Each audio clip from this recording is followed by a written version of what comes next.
Okay, welcome back friends.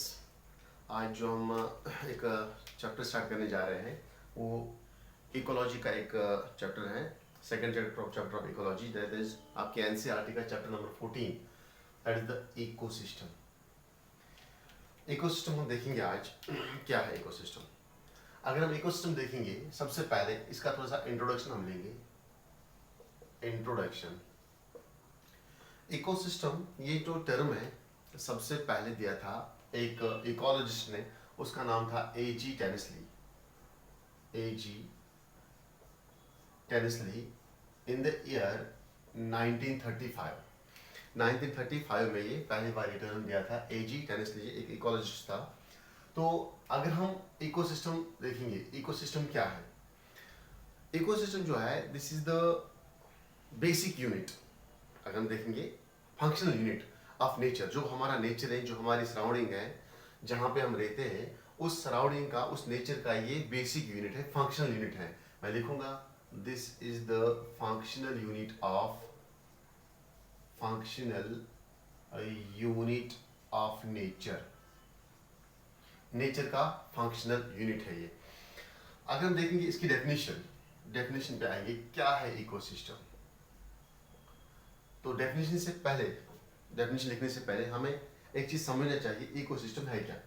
देखो, अगर मैं एक कम्युनिटी बनाऊंगा, दिस इज द कम्युनिटी, ठीक है।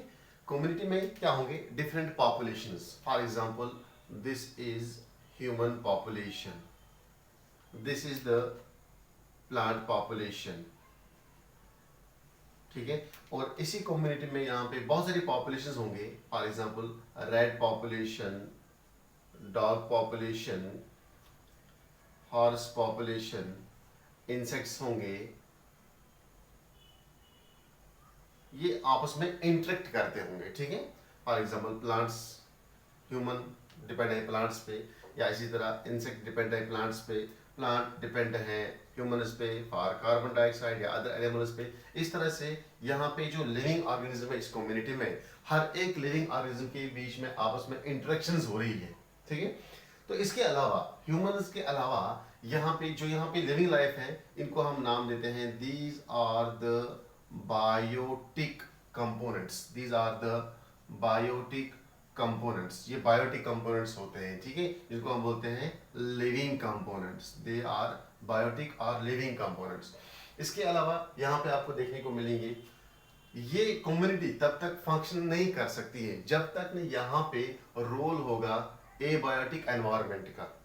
एबायोटिक एनवायरनमेंट में फॉर एग्जांपल यहाँ पे गैसेस होंगे, यहाँ पे प्रॉपर रेनफॉल होगा, यहाँ पे जो कम्युनिटी है, इस कम्युनिटी का कुछ तो भी अपना टेम्परेचर होगा, ओके। ये कम्युनिटी में अपना सॉइल होगा जिसमें प्लांट्स ग्रो करेंगे, ठीक है। सॉइल के अंदर मिनरल्स होंगे, सॉइल के अंदर मॉइस्चर होगा, सॉइल के अंदर सैलिनिटी होगी, या इस तरह से एक और इम्पॉर्टेंट फैक्टर जो मेजर रोल प्ले करता है, दैट इज द सनलाइट, जिसको हम बोलते हैं solar light, which is the main source of each and every ecosystem. तो इस तरह से यहाँ पे जो मैंने एक कम्युनिटी बनाई, इस कम्युनिटी मैंने इंटरेक्शन दिखाया। किसका इंटरेक्शन? एक तो यहाँ पे बायोटिक कम्युनिटीज जो है, बायोटिक कंपोनेंट जो है, वो आपस में इंटरेक्ट करते हैं, ठीक है। और यहाँ पे इसके अलावा जो मैंने ये रेनफॉल, सनलाइट, टेम्परेचर, ये सब जो मैंने यहाँ पे बताया, these acts as the abiotic components. These are the abiotic components, और जिनको हम नाम देते हैं non living components. Non living components, okay. तो अब ये जो कम्युनिटी हमने देखा है, अब ये कम्युनिटी फंक्शनल है, क्योंकि यहाँ पे बोथ एबायोटिक कंपोनेंट्स आपस में इंटरेक्ट करते हैं और बायोटिक कंपोनेंट्स के साथ वो इंटरेक्ट करते हैं। क्लियर? तो मैं यही लिखूंगा, इसी चीज को हम बोलते हैं इकोसिस्टम। तो क्या है इकोसिस्टम? दिस इज द एक कम्युनिटी है जहां पे लिविंग ऑर्गेनिजम्स आपस में इंटरेक्ट करते हैं, as well as interaction with their abiotic environment. The interaction, साथ साथ लिखो, the interaction among living components, bracket में इसको लिखो biotic component, as well as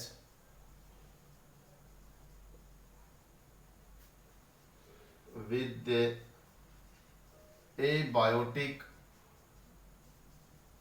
components.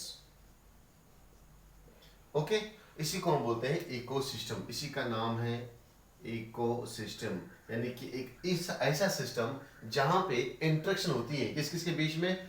एक तो लिविंग ऑर्गेनिज्म आपस में इंटरेक्ट करते हैं, बायोटिक कंपोनेंट्स आपस में इंटरेक्ट करते हैं, as well as the interaction between the biotic as well as the with that of the abiotic components. ठीक है, इसी चीज को हम बोलते हैं इकोसिस्टम। ओके, तो ये इंटरेक्शंस जो हो रही है यहाँ पे, ये जो यहाँ पे इंटरेक्शंस हो रही है, ये इंटरेक्शंस किस लिए हो रही है? For what? For what interaction किस लिए?